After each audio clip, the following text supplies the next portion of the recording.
The audience loves your laugh. Oh, they do? They do. I don't know. I get mixed reviews on that. Some people are like, "Oh, you're too loud. You're laughing at the wrong times and blah blah No, blah." So, okay, no, we're it's live now. All right. not what I've heard. All right. Hey, it's Sue Greenwald here with Awakened Stories, and I am here today with a very special guest. Again, David Adair. Hey, David, how are you? I'm fine. How you doing? Really glad to be here with you. Really glad. So, we've had so many interesting conversations. Well, throughout every time we've talked, pretty much everything is fascinating, to be honest, right? But Yeah. you had told us a few brand new stories in the past week that I thought people might like to know more about. Okay. All right. You had talked about piloting the planes for Pablo Escobar. And I thought, Yeah. wow, what a cool story. Is that something Yeah. that you could tell us about? Yeah. Can't tell you everything, but I can tell you a few things. Yeah, okay. I was on loan from O&I to actually it was the DEA, and they said, "Do you know how to fly?" I said, "Yeah, I do." And they said, "Can you find a way to infiltrate Pablo Escobar?" I thought, well, a lot of people tried and a lot of bodies have came home. Yeah, yeah. And I said, I don't know, I'll try. So I went over to his area and he had a couple of aircraft hangars there. And one of his toys that he really liked was a P-51D Mustang. And I was looking at that thing and I thought, wow, that's a nice aircraft. So I got in a hangar and he was over in the other hangar and I stole the plane. I just started it up and it had a 12-cylinder Merlin Rolls-Royce engine, and I took off in it, and I didn't fly away. I turned around, came right back, and chased everybody through the other hangar, through the hangar with the plane flying. And he finally caught up with me, and he asked me, "Why do you do such a crazy thing, Gringo?" And I went, "Well, I want a job. I want to show you I can fly." He said, "Well, you got a job. If you're that crazy and you steal a person's plane, then chase them down in the hangar with it, uh, we'll give you a job." So that's how I just came on board. All right. And So you basically you flew the plane through the hangar, or did you land and roll it through like one of those? no, I flew through. I mean, I'm probably doing about 80 or 90 when I went through the hangar. Oh. And he was saying, I've never seen anybody so crazy in my life. He said, and I constantly wore a hand grenade around my neck. It Yeah. was an incendiary grenade, so it just burns everything to a crisp. And he asked me one day, he said, Gringo, why do you wear that grenade around your neck? Actually, I wore it because if they ever find out who I really was, I just didn't want to go the way they normally get rid of people. Right. They stack tires around them, pour it with oil and gas, and set you on fire. So I thought I'd pull my own pin and do it myself. Yeah. And so I told him, I said, if I get caught with a shipment, I'll just pull the pin and me and the plane and the shipment will just disintegrate and they could never put anything back on you. And he goes, you would do that for me? I said, sure. That's a professional. I'm just not going to let him tag you with anything that would be a problem. He came over and gave me a hug and he said, oh, Gringo, I love you. You don't listen to him. He's what he says is how y'all should be. Yeah. And I said, well, I don't know about that, but I definitely decided that if I was going to check out, that's how I would do it, and it'd save us all time and trouble. But so I worked every day with a grenade around my neck. And that looked a little odd. The other people were going, man, I don't want to be around him when he pulls that pin. But I said, yeah, I'd take out the aircraft and the cargo and everything. There'd be nothing left. Right. And he said, wow, that's amazing. I said, well, if you're serious about working for somebody, you should cover their bases as well. So he said, that's amazing. So I got along really well with the organization, and I looked like I was some kind of super pilot when I wasn't because I had a radio up in the dash, up inside the console. So I'd fish it out and turn it on, and it's a private channel to DEA. So I tell him, let me through, here I come. And so I never lost a single shipment. And he got to where he really trusted me. And I said, we don't want to break that trust. And I told him, I said, one day I was flying so much weight, I could barely keep the plane in the sky. And when I took off, I caught a palm branch in my landing gear because I couldn't get up quick enough. It was so heavy. And Mhm. people said, you're carrying that much cocaine? No, no cocaine on board. $100 bills. Must have been $1 billion. I was packed up where I was just a little space for me to sit in between in the middle of the plane and fly the thing. Um, and I called DEA and told them, I said, whatever you do, do not intercept this shipment. Let it go all the way through because all $20 bills have markers in them. These were all 20s. Oh, Actually, there's a lot of hundreds in there too, but they all had marker bars. So you can take a $20 bill, hold it up to the sun, and look at the left hand side, and you'll see the marker bar in there.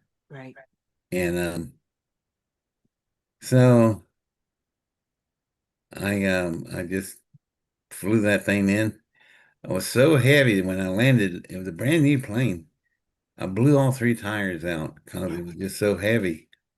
So I rolled to a stop and I told them, get in here and get all these bills out and send them on their way. And I told DEA, don't attack this plane. Let it unload all its bills because it's going to show you the whole network at one time. And and then I'm sitting there and go, I told everybody when the last bill was taken out, I said, I'm going to pull the pin on this grenade and burn this plane up because we ain't going to take time to change three landing gears. It'll take too long, and we could get caught. So everybody ran for it. And I said, "Here we go!" And I pulled the pin, tossed the grenade in the floorboard, and boy, it went off, and it burnt that plane to a crisp. So is that how you died and got out of that job? No, that was much later. Um, yeah, I did that once. I burned another plane. It was an older one, and they said, "Where's the gringo?" And I said, "He's Ash. He went with the plane." And that's how I got out of there. That's how they never found a body. Um, barely found the plane. What was left of it is just the only thing really left was the landing gears because they're Yeah. big solid metal shocks. And Yeah. other than that, everything else was gone, just ash. And because that is a mercury magnesium um, grenade, burns about 5,000 degrees and just melts everything. So, matter of fact, that type of grenade is illegal in warfare, if you can believe that. Oh, Like they got rules in warfare, Yeah, you can't use any magnesium of any kind in on the battlefield. And you can tell when somebody does. because you'll see old movies, you'll see a really white cloud burst on the field, and that's magnesium. It's Okay. so hot, and it provides its own oxygen. It burns underwater. Yeah. That's why they made it illegal. They said it's inhumane, and I thought all of war is inhumane, but Yeah. Yeah. they have some lines they draw in the sand, and that's one of them. You Yeah. can't use magnesium. You can't use certain toxic chemicals. Uh, well, some stuff is outlawed, and they take it quite seriously. Mm. Okay, so let me just reiterate the story. You need to Okay. get a job there. Did you speak Spanish? They called you the gringo, right? Did you speak Yeah, Spanish? he called me a gringo all the time, and Yeah. crazy gringo. I said, look at this Yeah. crazy gringo over here, Yeah. and he would refer to me as that's my crazy gringo. He's nuts. He says he scares everybody to death that's around him because he's like a bomb could go off. And Yeah. Yeah. you know, when they think you're crazy, that is the way to go in life because they don't expect anything out of you. They go, "What's wrong with him? Yeah, he's crazy." Yeah. Oh, okay. Yeah. And they just let it go. Yeah. And so yeah, I got a reputation of being a crazy gringo. So this shipment with the $100 bills and all the 20s, you wanted them, you landed, your plane kind of like was not in good shape, and you wanted them to take the funds away so that they Oh could yeah, trace where they went and catch the bad guys, basically, right? yeah, And yeah. but why did you blow up the plane that time? Um, I was serious about we ain't gonna take time to change three landing gears wheels. It'd take too long. Yeah. And they would start asking questions. How could we stay here so long and nobody comes by? Mm. So I got rid of the plane. It was gone, and the DEA recovery team came in and looked the area over, and everybody's hiding. And they went, "Oh, they were coming," and so it was a Ah, good cover story. yeah. So you didn't blow your cover. Not So at all. so you worked with him maybe 5 years or so, you said. Yeah, And then when it was trying to leave, you basically blew up the plane. yeah, yeah. And I stayed with the plane according to the story, and there was nothing left of me. Yeah. Yeah. And they believe that because it burned so hot, and they looked at the remains of the plane, Wow. and they said the only thing left is the landing struts because they're all steel. They said other than that, everything's gone. Wow. Wow. And they said, "Where's the gringo?" "Well, he's Ash." Well, he's gone too. So then nobody ever bothered looking for me. Awesome. Awesome. And So you were, well paid for what you did. But oh yeah, I would assume though, with that much cash or that much drugs, there was a lot of like fighting in the group that worked there. there there would have been, but Pablo did something that was a little bit unusual. This guy kept taking my parking place, and Pablo asked me, he says, "Gringo, why do you park way down there? Well, I told you to park right up here." And I told him the guy's name, and I said, he keeps taking my parking place and he won't move. And he's, "Oh, really?" So Pablo does a whistle from a rooftop and he points to the guy, and a sniper just blows his brains right out of his skull. Ooh. So when everybody saw that, they said, "Man, don't be messing with him because he's Pablo's love child or something." So they all backed off, and I never had any problems with anybody after that. Now, And they gave me his car. I had an old ratty Land Rover. Those are miserable vehicles. Um, and I got a fully restored 1969 Chevrolet Chevelle 396. That was a nice car, and Kind of wish I could have got away with that one, but I had to leave it behind. Yeah. Yeah. And I had tons of money. Oh my God, I had so much cash stored away. And the IRS came in and took every penny, Oh no. every nickel I got. I had nothing. My pockets were empty. There was nothing anywhere. And I said, "What are you guys going to do with all that money?" And they said, "Well, what were you going to do with it?" I said, "Live off of it, I guess." They said, "Well, we have expenses." Well, that should cover a lot because it was in the millions. Oh. I mean, it It, wasn't just $10,000. It was like, more like seven, $8 million in cash. And they took every nickel out. I went back to my bank account and it said 0.00. so was it cash or was it in your bank? Was it in the bank? It was in the bank. Yeah.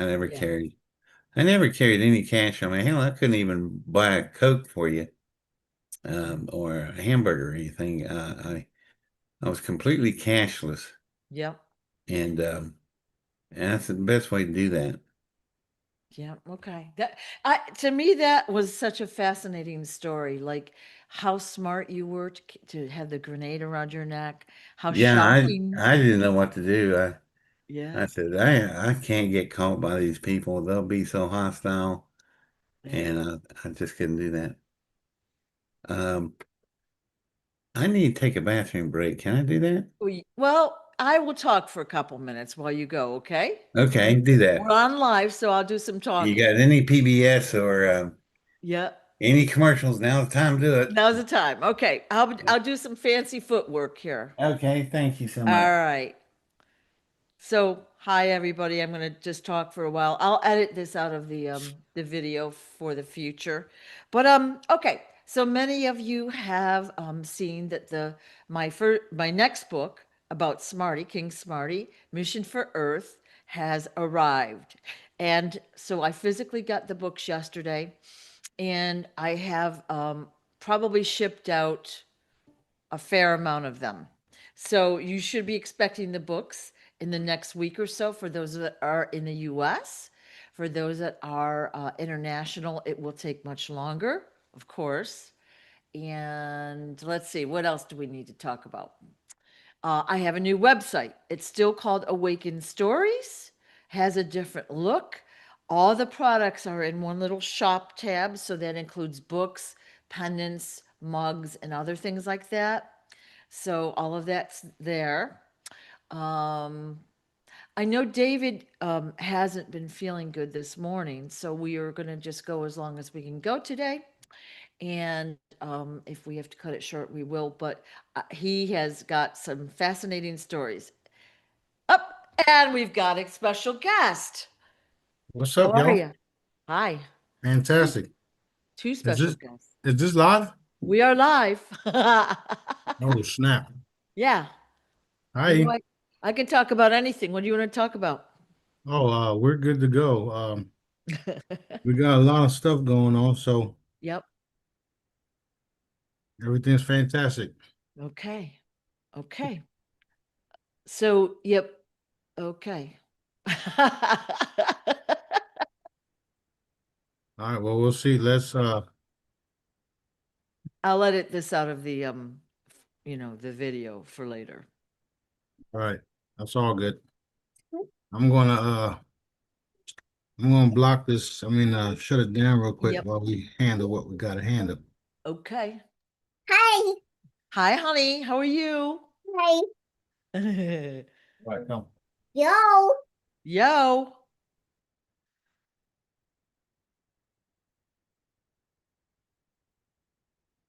Okay. What else can I talk about? New website, got the books. The second book in the Sananda Galactic series, Chronicles of Liberation, Book One, is on its way. So that'll be here when it is here. Don't want to commit to a date because they like to mess around with what we've got. So that'll be going out soon. If you didn't pre-order yours, the second the book comes, I will put that in the mail for you and get it out to you. let's see, what else could I say? I'm working on the third book in the series, which is Sananda Galactic Chronicles of Liberation, Book Two. I've been interrupted a lot the past couple of weeks, so I'd like to say the first draft is done of the book, but I think it's going to take a couple weeks longer. So I'll announce when that's coming out when it's ready. And I guess the next thing to talk about is the expo, Empowered Light Holistic Expo in Fort Walton Beach, which is right across the bridge from Destin. It's August 1st and 2nd. You can get your tickets now at awakenstories.com under the expo tab, and there's choices. You've got the VIP ticket, which is a little bit closer seating to the stage. With a VIP ticket, on Sunday night, we're going to line everybody up and allow them to walk up next to the speaker and get, you'll get your picture taken with your speaker friends on your phone. There won't be any questions because we're going to move it along. And after that, we're going to have a beach party across the street. So there's a bar restaurant on the beach across the street. We'll all meet over there when we're done. And that will be casual. You'll be able to interact with each other as well as the speakers that choose to participate. One really cool thing that we just added the other day is for those that want to join the raffle, we're going to raffle off a meal with the speakers that choose to participate. So King Smarty has said that he would have lunch or dinner with the winners. So that's at least one. There may be more, like David said he'd go, So we're just going to like announce that uh, in the future, but you can order your raffle tickets online and you can see it on the website or when you buy your ticket, and then I will announce them on Sunday. So you must be present in the Fort Walton Beach, Destin area on Monday, um, what is it, the 3rd of August. Okay, so you've got to be present, obviously, to collect your prize. So that's going to be a really exciting prize for the winners. Okay. What else do I need? Yeah, the expo is going to be amazing. So we're going to have a whole bunch of speakers. We will be announcing them soon. And there will be a small vendor floor where you can do a little bit of shopping, try some services, buy some fun products. And also, one of the great things about the expo is you can meet other Jedis, other like-minded people, and form, a closer relationship with them. So that's going to be awesome. Very exciting. Okay, I'm burning through daylight here, trying to figure out. Anyone have any questions? I'll look at my phone. So if you have questions, let me know. Talked about the expo, talked about the books, the website. I think that's kind of it, right? What else can we talk about? And somebody had asked if David knows about John Jr.'s story um, of the stolen identity. It's possible he doesn't know even about it. I don't know that. I haven't talked to him about that. We have talked a great deal the past week of interesting stories, some of which we've talked about already in our previous videos. So, for those that don't know or haven't seen the David Adair videos, I believe I have 5 on this channel, Awaken Stories. David has his own playlist, and let's see what I was going to say. He has his own playlist, so you can start from square one and find out David's story, which is fascinating. So, David has an entity called Pithlum. Basically, he ran into Pithlum when he was in Area 51 as a 17-year-old. So one of David's claim to fame, he's an inventor, okay, but he invented the fastest rocket known to man still. And it ended up in Area 51 when he was 17, so he was a genius, all right? And he went down to Area 51. He put his hand in the control panel of this ship that was in a room, Ascension ship, okay? And basically Pithalum downloaded its consciousness into David. So Pithalum is still inside of David. And it is my expectation that Pithalum has really saved him so many times from people trying to kill him, all these crazy things that he's done. He's had very interesting experiences, but he's been saved for so many reasons. And because of his intellect, he was probably chosen to be the one that carried her consciousness out of Area 51. And look at the life he's had. So for those that don't know, he has the consciousness of Pithalum inside him. He's an inventor. He's created a lot of things, had a very interesting life. And I'm just rambling at this point. Okay, so question. Will King Smarty give an update today? No. Tomorrow, okay? I don't usually like to announce our live interviews because we're always taken down and interfered with. So tomorrow is the plan at this point. So send over your questions. Best not to really put them here. I prefer them through email, or you can put them in the comments once the video is over and I will collect them there. Okay.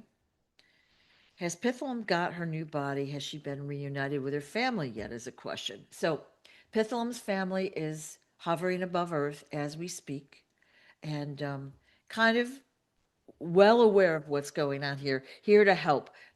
They're part of the Light Brigade, so they're here to help. So Pithalum does not need a physical body, and she can basically put her consciousness in any body. Okay. Now, I think I'm going to log off for now. David has not been feeling great today, everybody. Sorry to keep you while I'm rambling, just trying to fill the time in a productive way. Um, we may be back when he's feeling better, okay? So just watch your YouTube notifications. If not, I will try to talk with him again in the very near future. Please send over any questions, and thank you so much for your trouble.